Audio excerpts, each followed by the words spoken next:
सर्दी की एक ठंडी रात थी। ब्लैकवुड मैनर में शानदार क्रिसमस पार्टी हो रही थी। हवेली रोशनी से जगमगा रही थी और लोग खुशी से झूम रहे थे। जेसिका और उसका बॉयफ्रेंड एडवर्ड भी इस पार्टी का हिस्सा थे। दोनों ने खूबसूरत आउटफिट पहने थे और डांस फ्लोर पर एक दूसरे के साथ कदम मिला रहे थे।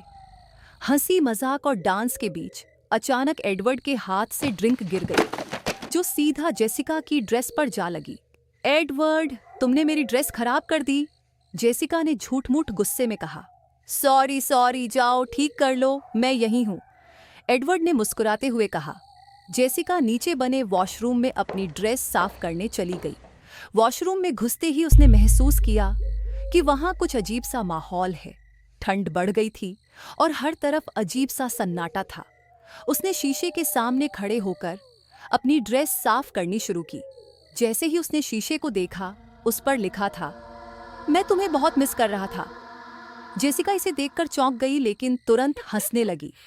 उसे लगा कि यह एडवर्ड की कोई शरारत है। उसने शीशे की तरफ देखते हुए कहा, एडवर्ड, ये तुमने लिखा है ना?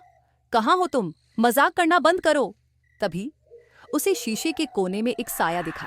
वह मुस्कुराई और बोली, मुझे पता था ये तुम ही हो। लेकिन जैसे ही वह पलटी, साया गायब हो चुका था। जेसिका को अब भी लग रहा था कि एडवर्ड उसके साथ मजाक कर रहा है।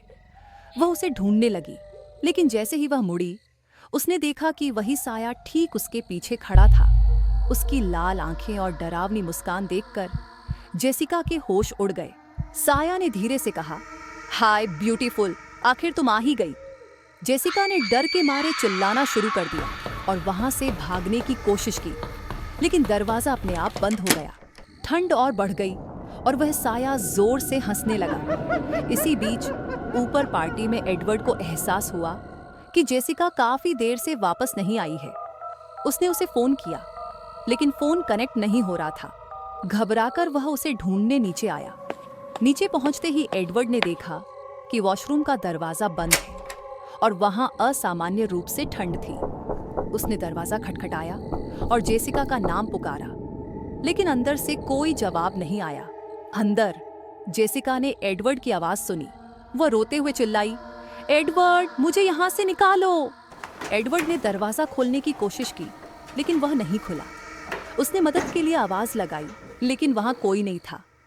तभी उसे एक कांच का दरवाजा दिखा। उसने सोचा कि उसे तोड़कर वह अंदर जा सकता है। जैसे ही एडवर्ड ने दरवाजे को तोड़ा, कांच के टुकड़े उसके सीने में घुस गए। खून से लथपथ एडवर्ड वहीं गिर पड़ा। जेसिका ने यह सब देखा और जोर जोर से चिल्लाने लगी।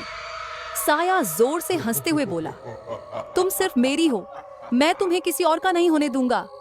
जेसिका की चीखों के बीच साया ने उसके कान में धीरे से कहा, मेरी क्रिसमस डार्लिंग, और गायब हो गया। बाद में लोगों ने जेसिका को वॉशरूम से बाहर निकाला। वह बुरी तरह सदमे में थी। एडवर्ड की मौत ने उसे पूरी तरह तोड़ दिया। कुछ दिनों बाद जेसिका अकेली बैठी अपने फोन में एडवर्ड के साथ बिताए पलों की तस्वीरें देख रही थी। अचानक स्क्रीन ब्लैंक हो गई और उस पर एक अजनबी लड़के की तस्वीर उभरी। तस्वीर के नीचे लिखा था, क्या तुम मुझे भूल गई? जेसिका का दिल जोर से धड़कने लगा। वो तस्वीर उसके पुराने दोस्त जैक की थी।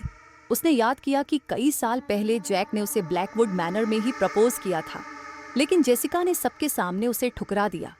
जैक इस अपमान को सह नहीं पाया और उसी रात हवेली की बालकनी से कूदकर अपनी जान दे दी।